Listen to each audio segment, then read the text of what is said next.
Welcome to Star Wars Connection. I am your host, Felix, and back with me today are Tina. Hello. And Issa. Hi, everybody. So today's topic is visual storytelling in The Last Jedi, Reylo edition. As Freud would say, sometimes a lightsaber is just a lightsaber. But today, we'll learn why a dark side cave isn't just a dark side cave. Whereas The Force Awakens was very much focused on masculine and phallic imagery, The Last Jedi focuses on yonic imagery and the sacred feminine. This is a movie that is subtextually about a young woman's sexual discovery. So to begin, as we mentioned in our Force Awakens visual storytelling episode, the island and the water themselves are feminine symbols. So from the outset of the movie, we have our basis for Rey coming into womanhood by coming to the island. She follows Luke around trying to get him to come with her and teach her, and we see Luke milking the very human-shaped alien breasts. So there's a distinct idea of fertility being conveyed here. Then the tree of knowledge calls to Rey, and this tree just so happens to have a very vaginal opening. It's worth noting that we talked about the quote-unquote knowledge Kylo Ren shares with Rey is coded as sexual in nature in our Adam and Eve episode. Luke mirrors Kylo Ren's line, "You need a teacher, I can show you the ways of the Force," which, as we noted before, has a sexual subtext to it, which sets the stage for Kylo Ren to be the teacher she's looking for. And it's through her interactions with him that her self-discovery takes place in The Last Jedi. Luke is then standing in the Prime Jedi cave that also, again, has a vaginal opening. He instructs Rey in feeling the Force, and she gets hit in the face with a splash of water after going, quote-unquote, straight to the dark side, as Luke put it. This place happens to be a dark side cave that also looks very vaginal, complete with pubic hair, and it calls to Rey. Tina, can you offer some commentary on other ways we can tell Rey is becoming a woman? Yeah, absolutely. And I'm glad that you mentioned Luke standing in the very vagina-like cave that's blocking Rey from going out into the open. So that kind of foreshadows Luke's cock blocking of his nephew, but we can go into that later. We can talk about the first Force Bond scene, shows Rey sleeping in her childhood braids with the three buns. She wakes up to discovering the connection that she and Kylo share. And not only does Rey still have her hair up, but Kylo gets up, walks through the door, and does this very boy-like slide across the tile. Risky business style. Yes, I love that too, because as fearsome as he's supposed to be, he's still very boy-like and very childlike. And I find it's a very endearing scene. It's one of my favorites. It shows that they're still both children in that moment, as their connection hasn't quite come to fruition yet. In another one of their ForceTime scenes, Rey calls Kylo a monster. He then steps closer into her space and he agrees with her. She looks very flustered, and then as you can see, that there's rain coming down in that moment where Rey is on that too. And then it cuts to Kylo, and he's wiping his hair, his face, and his mouth with the moisture as he's wiping it away. And then it shows that it drips on his fingertips. And personally, I found this to be one of the very less subtle, how do I say this? Very less subtle points in the movie, as it's basically coded as, should I use the... Go ahead. He's touched her in a very sexual way. So I think he touches in a sexual way, to tell you the truth, because when he says, "Yes, I am," I mean, there's an intense energy. That's fantastic, how he plays that role there. And she's just, like, in a state of shock. Like, what just happened? Right. I doubt that he was the only woman in the audience that experienced the splash of water. Right.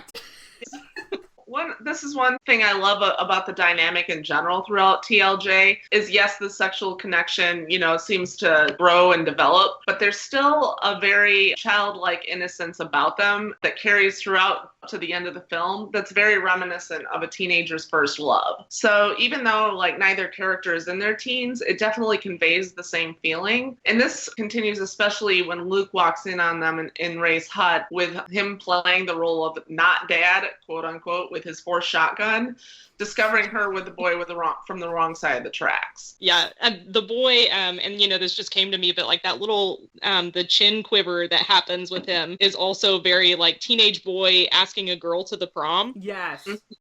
What's interesting to me is that when Rey finally does go and explore the dark side vagina cave that's been calling to her, it's in response to the dangerous dreamboat appearing shirtless in front of her. So he shows up half naked and in leather pants, and then suddenly she needs to go explore the cave. So what's that supposed to mean? That's when it finally calls to her. Definitely. Right? Yep. And then note here also that like Rey falls into the water and it has like these scary looking creature skeletons inside it. So there's kind of this idea here that her subconscious and especially her sexuality is a frightening place to her. Nonetheless, her shadow side needs her to move out of the past with her parents and into herself as a fully realized woman, which then is where the mirror comes in. So then we have the weird mirror scene. The mirror shows her what she needs to see. Her parents made her, and that to me is what is most important. It's not about who they are, it's about who she is as a woman. But it's her finally exploring the dark side vagina cave that leads to her reaching out for comfort about this from none other than Dangerous Dreamboat again, who first awakened the Force, quote unquote, in her. And this is where the "you need a teacher" line comes to full subtextual fruition. Right. And following up on the mirror imagery, when she puts her hand on the mirror, you can see the shadows of two people. And one is taller than the other. And the taller one, sort of seems to have Kylo hair. But then those two figures merge. And when the shadow figure, the single shadow figure, touches hands with Rey, it looks like the outline of Ben. That hair is like Ben's hair. But then when the mirror clears, like you said, we only see her face.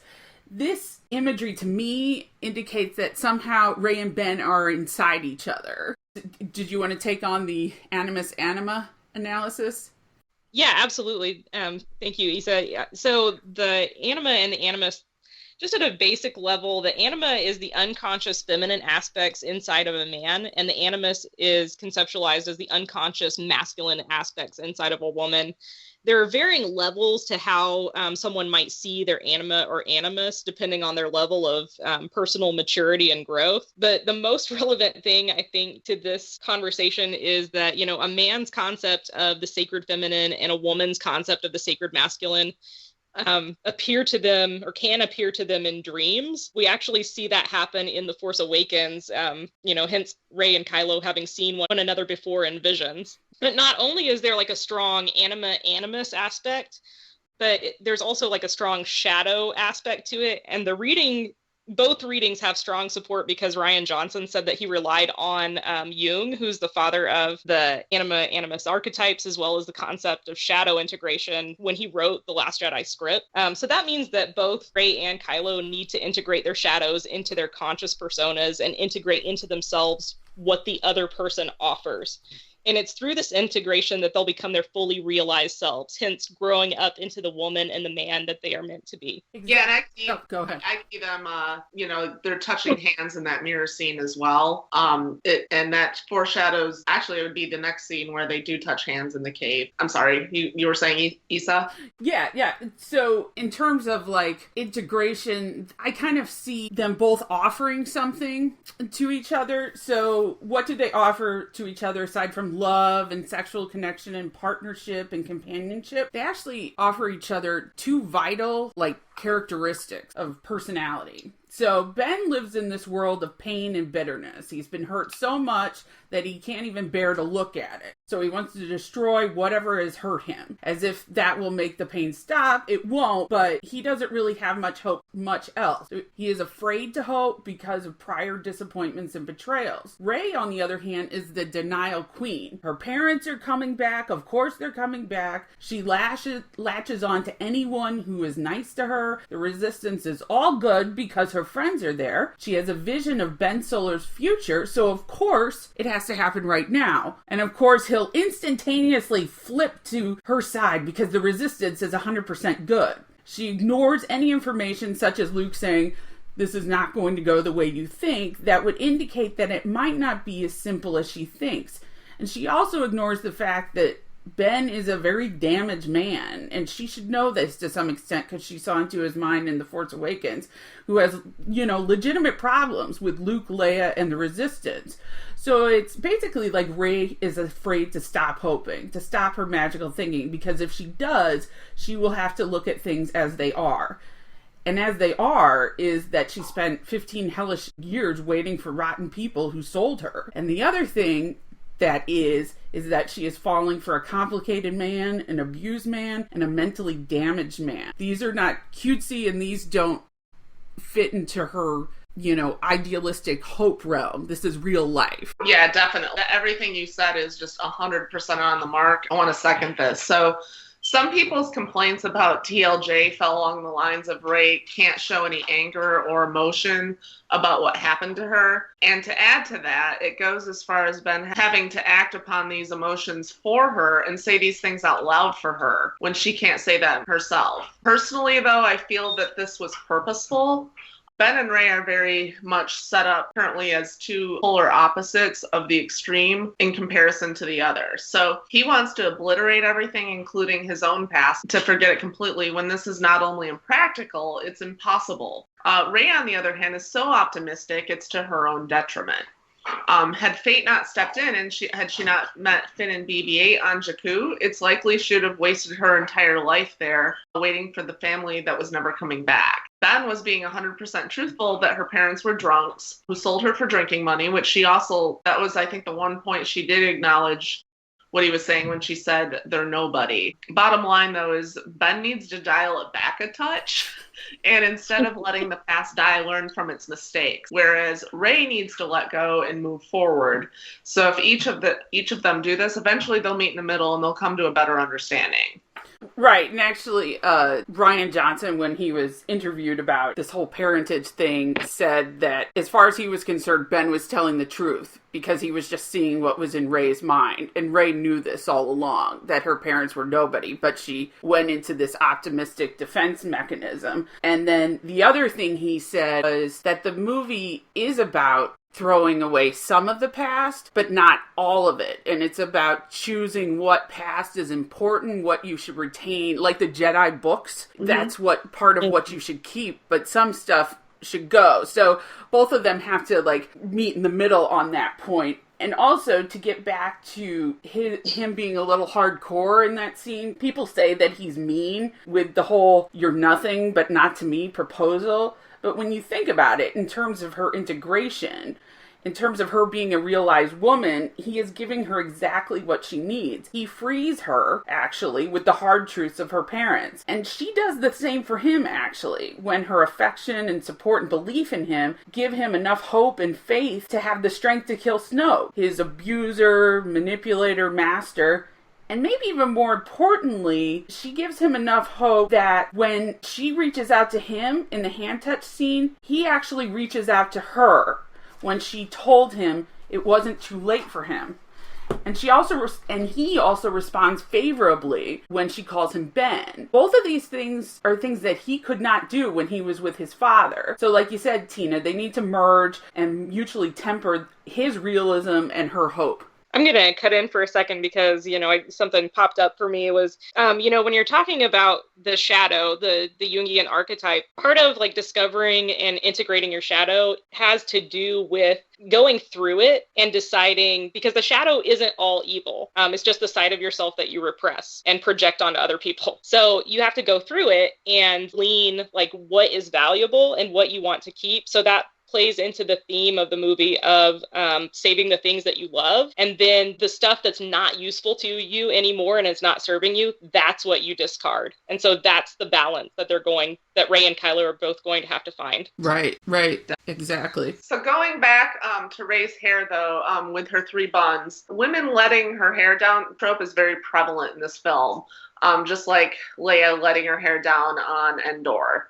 For example, Rey comes to Luke wearing her childhood 3 buns. She even sleeps in them. So right after the second and third Force bond scene, which of course you'd have a shirtless Kylo, apparently she liked what she saw because she jumps right into that dark side well with no hesitation, complete with its yonic symbolism. And her hair gets loose in the water, and she has the vision in her cave, which Issa just explained. She explains the vision she had to him and how she feels so utterly alone. Just having come from this vaginal, she's sitting there all wet and slick with her hand out to Kylo, offering herself to him. And the second their hands touch, Rey takes in this sharp but shallow gasp of air that looks very similar to the one a woman makes when she's being, penetrated. Right, exactly. A lot of people I have seen or heard talk about how titillating this scene is, but it's such a tender, like, love-making scene to me, right. Subtextually. Rey has this, she's nervous, she's scared, like, it's a very first time look. She reaches out to Ben from underneath a blanket, and then he undresses symbolically by removing his glove. So she's scared. He has this very, like, reassuring look on his face that's actually really sweet. And when they first join hands, she cries, and he looks like he might too. Like, his eyes are just very glassy. Right. And they never break eye contact. Like, never. It's just eyes zoned in on each other's. And in this one moment, it's like there's love and there's balance when you hear the Force theme play. It's just so sweet. Right, exactly. I mean, he is completely emotionally present there, and he is solely focused on her.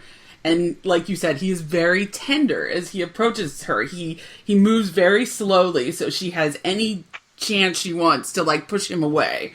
And then once they do touch, like you said, we get the Force theme. So you know that something profound is happening here. And the scene and the acting reflects this. The scene is set in romantic, soft firelight. And Ben is actually colored in blue at first because he's in the First Order scene, but blue reflects the light side. So he's actually in a very good place at this point.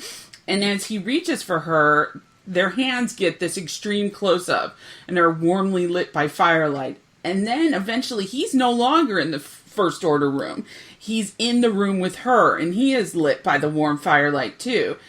And as for the acting, one reviewer said when they touch hands, both have rapturous looks on their faces, which indicates completely positive physical, spiritual, sexual, and emotional connection. There is balance in the Force in that quick moment. Definitely. And like I said before, this scene is definitely coded as their first time in the beginning. Rey looks very unsure, heck, maybe it might be painful. Then a few seconds later, she almost looks blissful, as, kind of like not expecting it, to be that good. Right. It's definitely a first time positive sexual touch experience for them. Yeah, and just a couple of analytic psychology references.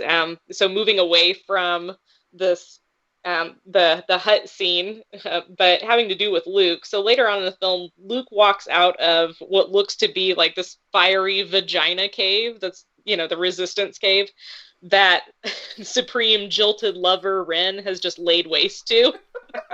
Right. With his massive battering ram gun that is poised just outside that dark cave. One thing I love about the battering ram gun is it happens to be emitting a consistent yellow light, which shows that Kylo Ren is definitely marking his territory here. Actually, I thought, and this will get a little not safe for work, I thought it emitted a white light. So pick whichever one you want there. Oh man. It is his uncle. I'm gonna go with the pissing contest. Okay. Right. I was gonna say, like, so you're saying that, like, Luke walks into the light to have his typical Skywalker pissing match with his nephew, but like that, him doing that then allows Rey to birth the new rebellion from yet another vaginal cave when she moves the rocks. So it's just vaginas everywhere. But, we can pause on the sexual stuff and focus more on the ForceTime scenes for a minute. So I thought it was a clever trick that the ForceTime scenes with Ben and Rey are kind of cut differently than the Force sensing scenes. So they're differentiated. And when I say the Force sensing scenes, I mean those that are between, like, Ben and Leia, which is cut the same as Vader and Luke and Leia in The Empire Strikes Back. So the way that they're cut, Ben and Rey always look like they're standing and looking at each other in the same frame, so that if you were to put them side by side, it should look like one continuous stretch of a scene. It would just look like they were standing next to each other and making eye contact. Whereas, like in the force sensing scenes, they're actually overlays with the characters either looking at the camera or up at the sky, like they're hearing voices in their heads. So we're given this idea that the connection that Ben and Rey share is distinct and it's unique from characters who merely sense each other's presence in the force. So, making the ForceTime scenes even more interesting, let's take a look at the shirtless scene, for example. It starts out with him probably a good 10 to 15 foot distance across the room, yet watch the camera as the scene continues. They eventually get closer and closer until the end they're only standing inches apart. This can be determined by their eye movement and their head tilt. So there's a considerable height difference, making this easy to spot. In the beginning, they appear to be eye level, but at the end, Rey not only has to look up while Ben is looking down, but each are tilting their heads in the other's direction to meet their gaze. Only as you can see it, with the close-up of the camera, but the head tilt in the eye movement as well. To add on to that, those Force Skype sessions always start with a stillness. That suddenly, all of a sudden, a lot of the ambient noise around both of them disappears. And the environmental surroundings around them go out of focus. You see this especially in the hut scene, where they and the fire are the only things that you can see in a sea of night.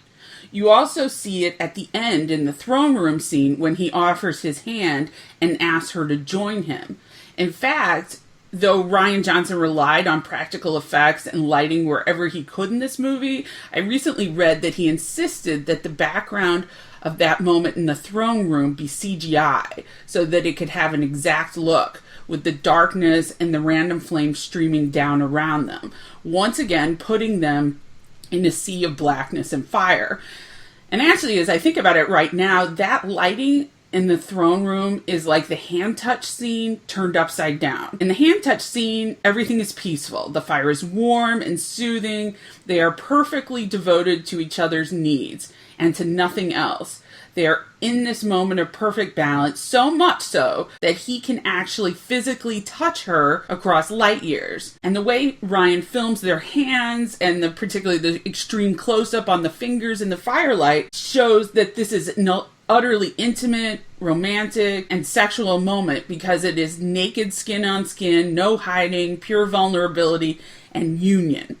But in the throne scene, though they were completely in unison, ultimate partners, and completely unstoppable during the fight, after the fight is over, that unity falls apart. The way I interpreted the scene was when he throws down the weapon, he is just looking at her so intensely. On my first viewing, I completely thought he was going to go over and kiss her right then and there. In fact, there was actually a reviewer who talked about being shocked how Rian Johnson didn't take advantage of that moment. But when you look how the scene is shot, at least from my point of view, he is looking intensely at her. And she looks at him for a brief second, but then turns away and goes right to the screens to talk about the resistance. And when she looks back, his attention has been taken in what I like to call his Frodo moment, which I got from Tina here, where he's like, what the hell just happened here when he's looking at Snoke's body? I know, right? So, oh my gosh, the inverse kiss that you just described is one of my favorite scenes in the film. The audience expectations very much flipped here because, like you, Issa, I thought that they were going to go run into each other's arms as soon as they defeated the guards, but that was very much flipped on its head. Because instead, while Ben is still looking at her, Rey yells at the viewport. She goes, "The fleet!" And then that's when Kylo is staring at the throne and he gets that look on his face. It's very reminiscent of Frodo in not being able to give up the One Ring of Power in Return of the King. And you can tell he's definitely not going the right way, but at the same time, she's not going the right way either. But while Frodo and Kylo may be different characters, those two scenes echo each other completely. And actually, to add on that, if you look at how Adam Driver acts in that scene, when he's looking at Rey, he's focused. But then when we see him again, and he's looking at that throne, you can see Like, I call his whole, like, the ending third of the movie is Kylo Ben's massive nervous breakdown. And you can see that start to happening on his face. He's starting to crack in a very unique way that the camera is focused straight on him, with him in the center shot, looking straight at the camera in the middle. So it's very pointed. You start to see the beginning of his disintegration. Because he has done something huge. He's the whole thing is traumatic for him. Right. And see, that's the way that I saw that scene, and we've all seen this movie like multiple times. First time that I saw it, I thought that he was looking at her, but in subsequent viewings, I actually think that like it's cut, the way that it's cut is a camera trick. So it looked, because it's that dead on shot of him, so the audience expectation is that he's looking at her and he's going to go in for like a, hey, we did it, kiss. But he looks completely in shock in that moment. And so then when they pan out, after she's run off to see about the resistance, when they pan out, you see he's actually staring at Snoke's corpse. So, but I mean, it fits because not only has Ben killed his real father recently, now he's killed the false father who's been mentally tormenting him since he was in the womb. So he's completely rudderless and has literally just ended an abusive relationship. So once the fight's over, he's in shock and he's thrown back into survival mode. So now we're back into reptile brain, fear, the dark side, and it's what ends up driving his poor decision-making skills at that point. i.e., he's throwing everything away and trying to convince Rey to rule the galaxy with him. The way that he's been trained to see things is that without Snoke, he's nothing. So when he offs Snoke, he transfers that logic that he has nothing left except Rey, which then drives him to try and convince her she also has no one, so she'll stay with him. And it's actually like it's actually really painful for me to watch that scene, because there's this distinct moment where if Ben and Rey had just kept their focus on each other, they could have been happy together. Like maybe they could have compromised and found balance. But, you know, even after he finally croaks, Snoke's disgusting influence sticks around in Ben's head. Right. Absolutely. My husband, when he saw the movie, he said that he felt like Ben almost seemed to have, and I don't even know if this is the correct term anymore, but battered wife syndrome.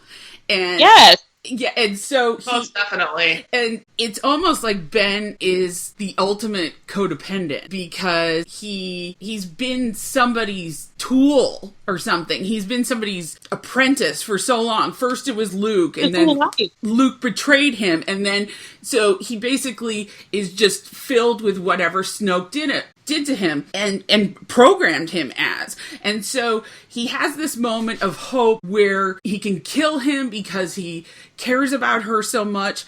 But afterwards, when it starts to hit him, like, you know, what he did, and she's not, like, keeping her eyes on him, she's not being super supportive in that moment, he just falls back on, like, his programming. He didn't know what is what. He's in a total state of shock. So like you said, he's rudderless, and all he knows is, because his identity is very tied up in Snoke. He doesn't have a full identity yet. So all he knows is to kind of go back to the old playbook. And like you said, the way I thought about it was that had they kept their eyes on each other, everything would have been okay.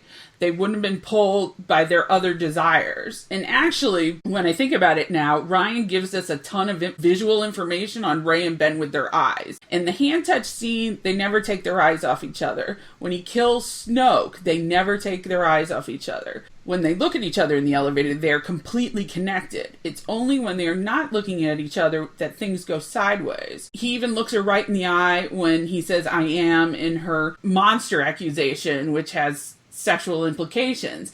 And even at the end, for a brief moment, they look at each other, you know, when she's on the Falcon and he's on his knees, and they look at each other in the eye with emotion. And then her eyes harden and she cuts off the eye contact when she closes the door. And so that makes me think, when they see each other again in 9, if they have a moment where they can have direct eye contact, peaceful direct eye contact, in that moment, if they have nothing else on their minds but each other, no war, no allies, no nothing, that moment will bring back all that sense of connection and all those profound feelings that we saw here in The Last Jedi during those perfect connection moments.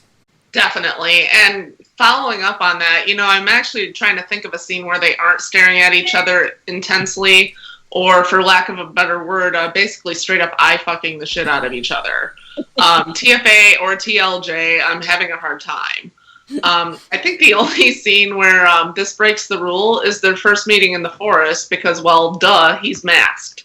But even then, he looks her up and down from head to toe while standing oh so close to her. It's as if this is the first time he's come in contact with a woman. He's just so enamored with her. So yeah, there isn't really a scene where they aren't just staring at each other intensely the whole time where they never break eye contact. He was staring so hard at her in the forest, we now have canon evidence on a trading card that, yes, those two stormtroopers were staring at them. Like, yes. What's going on? But no, I mean, you're right, Tina. Like, these two always have their eyes on each other, whether it's eye contact or elevator eyes, and when they're around each other, it's as if nobody else exists. Right. To sort of like finish up the Force Skype visual concept, the whole no one else exists aspect is conveyed when they do those scenes because the background is either darkened or blurred. And, you know, I think this technique is absolutely employed to indicate that they are in their own world during those moments. You actually see a similar worlds fall away technique in the 2005 version of Pride and Prejudice in the first dance scene between Darcy and Elizabeth. In that movie spoke to the beginning of love for those two characters, as I think these Force Skype scenes do for Rey and Ben as well. And honestly, they may be following a bit of the Pride and Prejudice playbook since Kylo Ben's proposal was rather Darcy-ish, you know, like, well, there were problems, but not to me. And then, actually, because Eddie Redmayne, he actually auditioned for the part of Kylo Ren when they were waiting for Adam Driver to make up his mind. And he said he auditioned with dialogue from Pride and Prejudice. So there may be some hint of that in the storyline as well. I definitely think there's some truth to that. And for one, I was actually really glad when I heard about Eddie Redmayne because I love Eddie Redmayne anyway. And I think obviously I'm glad Adam Driver got the role, but if he decided to not take it, I think Eddie Redmayne would have done really well. So, and it also told me the kind of character that Eddie Redmayne plays, that my reading of the character was correct with my first assessment of TFA. No, so, you're right about that. Sorry to interrupt, but Eddie Redmayne is kind of, he's a similar actor to Adam Driver in that he can convey like a wealth of emotional resonance. Very much so. Right. And so that's what they were looking for him.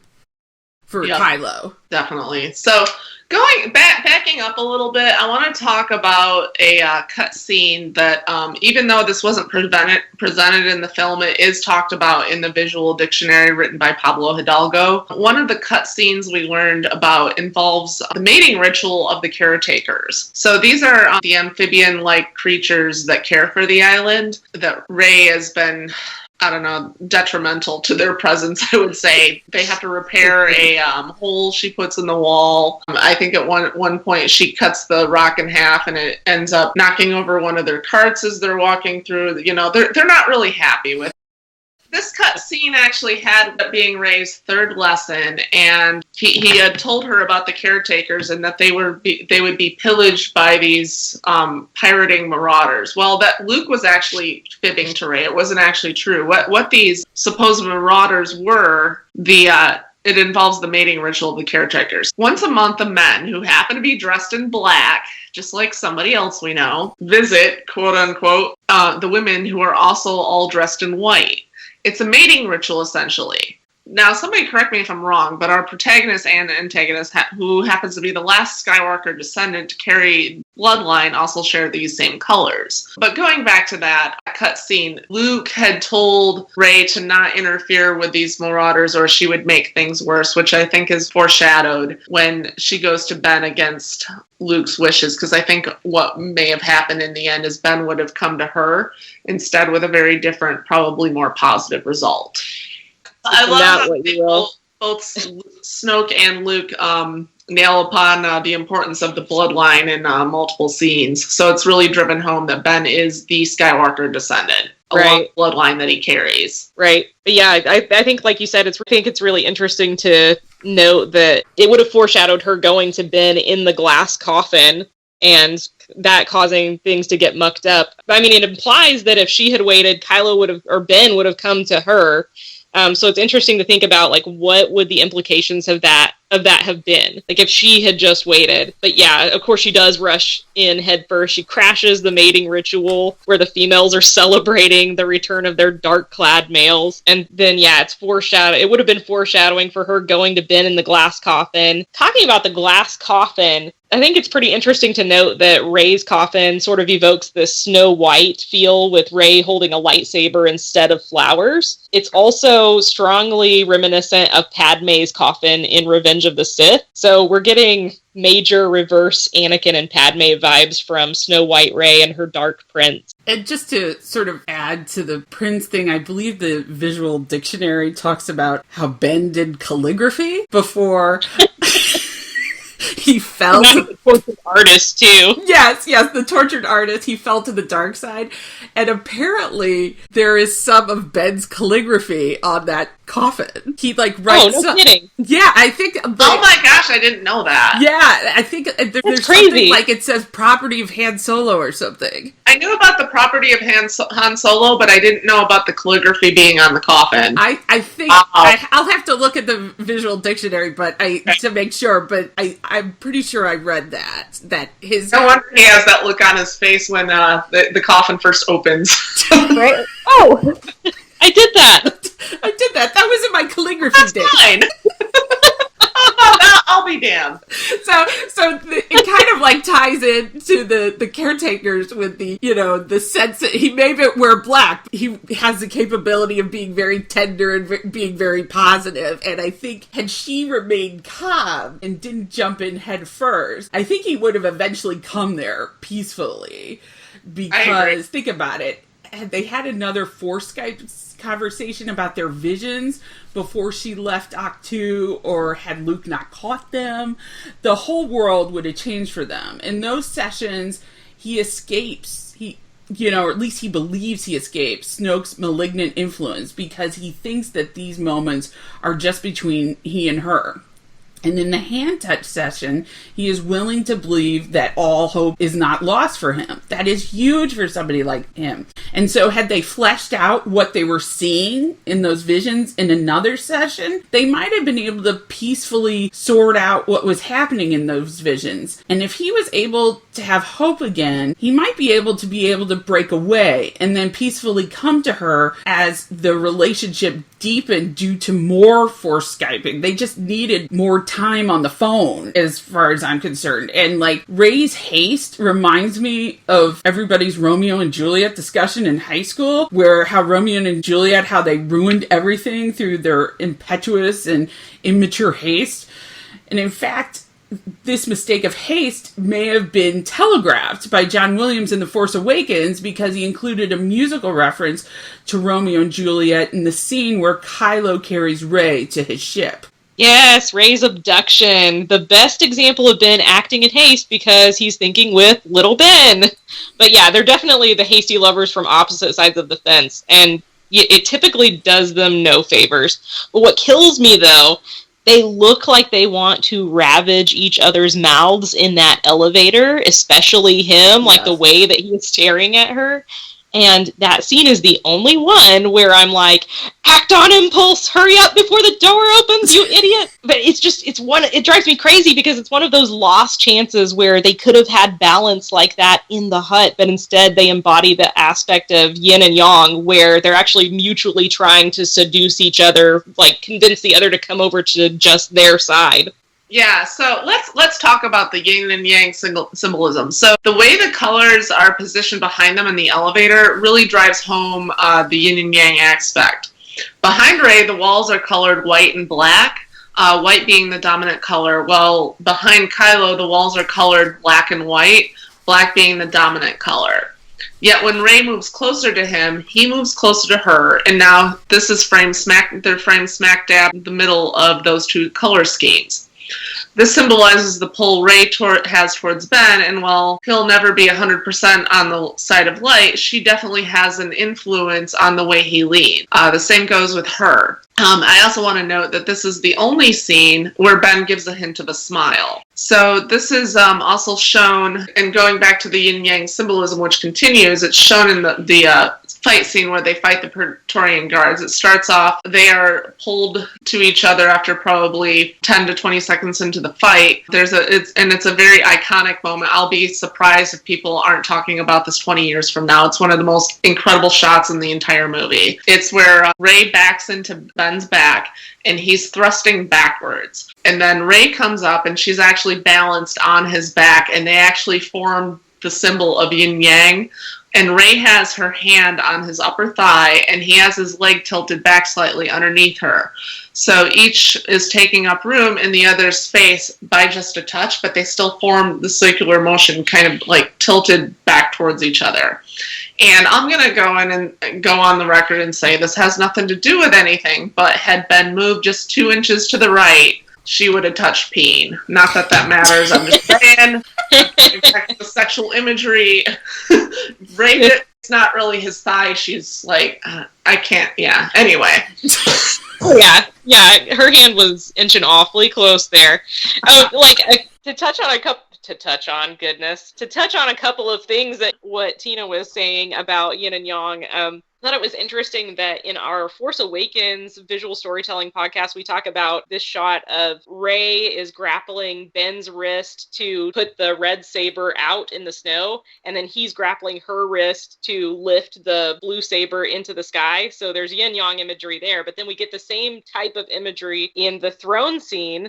This time they're each just holding their respective sabers. But again, we have there's a shot where his red saber is pummeled down into the ground and hers is lifted up, and he's actually lifting her up on his back to lift that up. So again, we have the blue raised and the red down. So I think it can also be read as foreshadowing for 9. Going back quickly to the elevator too, I love that little smile that he gets on his face. You can hear the smile in his tone of voice when he says that she'll stand by him. You'll stand by me. How happy he is that someone is finally standing by him. And then going back to color coding for a minute and back to the throne scene, red was used in the movie's marketing, and it's prominent in the film because it represents not only anger, but it also represents passion.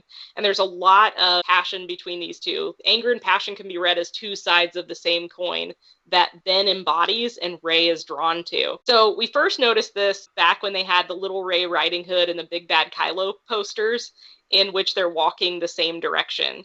And then there's red in the throne room scene, and it's both the violence of the fight itself, but it's also the passion that Ben and Rey share. And then we have the red on Crate that looks like an open, angry wound that's born of rage, but it's also the love that Ben had to have had for his uncle to feel so hurt by Luke's action. Also, the red looks like it's coming out of the vagina resistance cave, so there's kind of this idea being conveyed of childbirth, which is messy and violent, but on the flip side, it does bring forth new life. If you want to go further with these type of themes, and this analysis gets a little indie, you can argue that the red of the throne room represents the interior of the seemingly ever-present vagina in this movie. So, audience, please bear with me for a minute before you think I'm completely crazy. So think about it. Ben and Rey go through this intense crucible experience where he kills his abusive master for her, where he puts every plan he might have ever had in jeopardy, where he becomes a traitor to the First Order for her. This is huge for him because this is a massive leap of faith. He makes this leap based on affection, which means he is hoping, he's being vulnerable, and he's open to love. This is just the integration that he needs. So this is a huge breakthrough for him. And generally, after a life or death moment shared like this, if you see this in movies, the couple comes together passionately. But as the Vogue review said in one of the recent articles, Rey and Ben can never grab each other and rip each other's clothes off in this franchise. So the passionate sexual celebration has to be shown in another way, often through physicality, violence, a fight. And in the throne room fight, the Praetorian Guards are completely red. So much so that they melt into the walls, leaving Rey and Ben as the visual focus, which allows us to see that yin and yang imagery that Tina just talked about. And we see Rey and Ben, though they are back to back back, they're moving against each other in a very suggestive fashion. She grabs his thigh, he pushes upward against her, supporting her so much that she is completely off the ground and she can push her legs out. So this scene isn't cutesy. It's like they're desperate to be together against all kinds of seemingly insurmountable odds. They're two people fighting like mad to be together, like they just survived a near-death experience, which they did. And they are going to be together no matter what stands in their way. So, to even go further down this road, what do the Praetorian Guards represent? If the fight represents a frantic, passionate coupling, then the Praetorian Guards serve as an obstacle. So in that sense, they're like a metaphorical hymen. And Rey and Ben are battering away at this obstacle like mad. And there's actually even more to this coupling metaphor. For example, like a good lover, Ben actually helps her a lot. He supports her body with his, he takes on more Praetorian Guards than her, and she actually gets hurt, which also fits with this larger metaphor. And when this happens, you can see on his face that it upsets and scares the hell out of him. And right after that, he just goes crazy on those three guys so he can get to her and help her. And then at the end, even though he is choking and desperate for his own release, he thinks of her first and moves the lightsaber so she can catch it and break free and be released before him. Then she force throws the lightsaber to him while crying out his name. And in one last thrust of the lightsaber, he is released. And so in the end, you even find him asleep on his side when it's all said and done. I wonder what they're trying to say there. Which is makes Hux walking in and finding him even more hilarious. Hux is like, what happened? Oh, girl, wasn't it? You know, it's funny. In a way, Ben inadvertently, you can consider him like the dark father figure, in the way that Darth Vader serves as the dark father. Well, Ben's metaphorically the dark father of this movie because he fathers the new rebellion during the scene when he makes his dark side marriage proposal to Rey, which in and of itself is hilarious. The last time he proposed to her, it was in the middle of them finding the Force together. This time, I guess it was so good, he had to try proposing post-coitus. But anyway, he metaphorically takes on the dark father role that Vader had in Empire Strikes Back. And it's important to notice here that whereas earlier in the movie, Rey accepts the ungloved hand, which is Ben, but here she rejects the gloved hand, which is Kylo Ren. So the dark father subtext ends up carrying through to him telling the First Order to, quote-unquote, push through the Crate Vagina Cave. Rey is thus the mother when she births the new rebellion through the also vaginal-looking opening she removes the rocks from. And just to back up a little bit, we can go back to the broken saber imagery. We've got two broken pieces, which I believe symbolized at that moment the saber called to neither one of them. Neither one of them were worthy in the throne room. Rey was on the side of right in the Force Awakens with the saber calling to her. This time it calls to neither one of them, and it breaks in half. However, the Kyber crystal, which is the heart of the saber, it still remains intact, which symbolizes Rey's relationship with Ben. Their hearts are true, it's just that the shell of it is damaged. And again, it just goes back to, the fact that neither one of them deserved it in that moment. Right. And that's actually an incredible visual when they're both reaching for the lightsaber. And it's funny because they actually both slide farther away from each other, and they are equidistant from the lightsaber. So this also kind of symbolizes how immense and equal their power is with each other. Definitely, and I also think it symbolizes the Force does not want them to fight. Every time they fight, the Force separates them. Right, exactly. And so the Force doesn't want them to fight so bad that it makes the lightsaber explode rather than let this go on, because if one of them gets it, then the fight will continue. And actually, this is interesting because the working title of episode 9 is black diamond. And this might mean nothing, but when I heard that, I thought about the lightsaber. Like, the lightsaber is under massive pressure and then it explodes. And just that pressure of, of creating something, and then you see the kyber crystal later, makes me think of a diamond. And it makes me, so there's actually, we could do a whole podcast on like the symbology of like black diamond, because there's actually a lot of good stuff there, but I'll leave it at that. I agree with you about the black diamond. I think episode 9 is going to be kind of where Kylo and Rey's relationship is solidified and made beautiful, like a diamond, Right now it's a diamond in the rough. The visual symbolism of the saber breaking sort of implies to me that both of them are both right and wrong in some manner.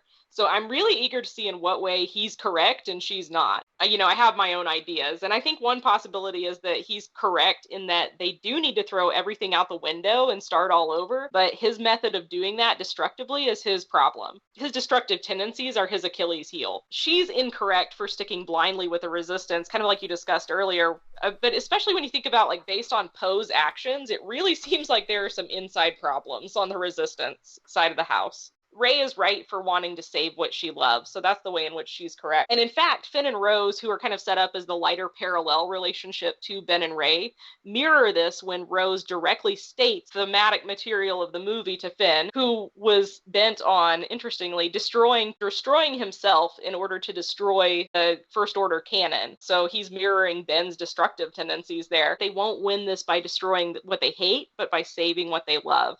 And so the idea is that Ben and Rey are both correct in some manner really fits thematically with the yin and yang and the Prime Jedi stuff that keeps showing up in the film. And what I think is that the marriage of the yin and yang, the light and the dark, Rey and Ben, it's going to ultimately be achieved through balancing saving what they love with beginning something new together. And actually, now that you mentioned the word marriage, not to go back, that visual that we see right when Luke walks through the door in the hut is two hands together, and it looks like an old picture from another time of a formal marriage ceremony where the husband and wife to be are taking each other's hands. It's actually has a very like ancient kind of Roman look or something, like literally taking the hand. And so that in some ways, someone arguing online that actually represent like a spiritual marriage because they're on this Force planet and the Force theme surges at that moment. And I guess in another sense, it's blessed by the Force. And sort of returning to the Black Diamond and not wanting them to fight, the Force is going to explode that thing because maybe the Force thinks they're already married, like soul-wise. That visual of them in the hut could be right out of an Italian medieval painting. Black diamonds are meant to be for good luck. They were also used at that time as a way to reconcile marriages. Oh, interesting. Yes. Interesting. Wow. What's interesting too is when we're talking about marriages and that resembling a marriage, that hand touching over the fire, it also, like, there's a shot of Anakin and Padme, it's not over the fire, but they are getting married. And right. So it's almost an exact mirror shot where they're holding hands and spaced the same distance from each other. Right. And then there's also one of Han and Leia where, again, they're spaced the same distance from each other as Kylo and Rey. They're holding hands. And then in the background, because it's the Ewok village, there's like a fire, a light. So, right. Yeah, you look at that type of imagery from the other movies and yeah, it's very marriage-like. Right. Going back to the last scene, character expressions, I think, can play a role as well with no words being said at all. In one of the final shots, the look Rey gives Finn is taking care of Rose after she's been injured and trying to save Finn is one of that I read as of happiness for her friend, in which she shows a smile in their direction. She's happy that she's been on her own adventure. And then, of course, she looks down at the broken saber in her hands and her expression changes to melancholy and sadness, as I think it's pretty clear she's reminded of Ben in that instant. Of course, you have Leia putting her hand on Rey's hand as well on one side of the saber. So I think that symbolizes where things could possibly go in 9. And it's hard to speculate about 9 with Carrie Fisher's passing, because I think this scene symbolized the role that Leia would have played in Ben's life and in Ben's redemption and salvation as the story were to continue. So without Leia, it's kind of hard to speculate in that aspect. I think it's a pretty clear interpretation of what that's supposed to mean. Right. And yeah, I think melancholy is the word you used, and melancholy is a very fitting word. She is so sad that she had to break up with him. And it just, I mean, like, she's mad when she's closing the door, but then once she's behind closed doors, it's like she's grieving his loss. And it's just, yeah, it tugs at my heartstrings as well. The good news is the crystal is still intact. And I thought that the crystal was actually a really nice callback to the strongest hearts are made of Kyber line from Rogue One. But the implication here is that although there's brokenness on the outside, there's still hope for the heart of the pair. And I thought that was really lovely. That was nice. And another place where you get hope for the pair, though a lot of people have interpreted this scene as being the end of the road, is, I don't interpret it that way, is when Kylo is kneeling in that dark room where he literally has like God light, like divine light shining on him. He looks up when the Force Skype session opens, and he has the most upset, miserable, melancholy look on his face, and she stares back at him, and for a moment you can see her upset. And he actually, if you watch closely, swallows hard when he's on his knees. He sees that emotion in her, and then he implores her with, he actually moves forward. Like, there's a little bit of a movement forward. Like, he's imploring her with his regretful face. Like, there's hope. There's this smidgen of hope still in her face. But then when she closed the door, he actually winces. Like, he has this moment where he's thrown back. It's very subtle, but it's there. Another visual that we get that goes through the morning is that all these people around on the Millennium Falcon are all like glad-handing, and which I actually have a problem with, but that's what's going on. And the only people who seem serious in that scene are Finn and Rose and Rey. And Rey seems very lonely on that bench. She's just like sitting there by herself. And then you talked about there's hope for the pair. Leia actually speaks to the hope of that pair, because when she says, not only does she have, I believe, Leia has her hand on the, like, let's call it Ben's half of the lightsaber, because I think that was a lightsaber that was pointing towards him in the explode the lightsaber scene. She actually repeats the words that Kylo used in The Force Awakens. We have everything that we need. And she says that when Rey touches one half of the lightsaber and she touches the other. By Leia saying we have all we need with that shot of the broken lightsaber, which has the intact crystal, in my mind means that the love, like you said, is still there, but it needs to be mended to come together again, all will be well. Exactly. Gosh, I didn't catch that about like the same line being used. That's a really good catch. I'm still not over the fact that Supreme Leader Kylo Ren, the most powerful man in the galaxy, the son of legends, and the Jedi killer, was brought to his knees crying because Rey, the scavenger girl in The Last Jedi, made him sleep on the couch. Like, there's no way the door closing is the end. That's not what door symbolism means. Doors are meant to be reopened. If it wasn't meant to be reopened, it would have been a bridge burning or a house falling down. Right. Something a lot more final than the door shutting. But the door slamming shut and the absolutely lovely, lovely symbolism of the pair of dice. In other words, the chance at being a pair with Rey slipping through Ben's fingers is exactly the motivator that young man needed to see. I think that wraps up today's discussion. We wanted to give a very special thank you to our listeners. We are now at over 5,000 subscribers, which is amazing. I don't think any of us ever envisioned that happening, but here we are. So thank you so much for your support. And as always, we love hearing from you guys. So please feel free to correspond with us by leaving comments on our YouTube videos, or you can even email us. Until next time, we at Star Wars Connection say the Force will be with you always. Have a good time, guys. Thanks for listening. Thanks for listening.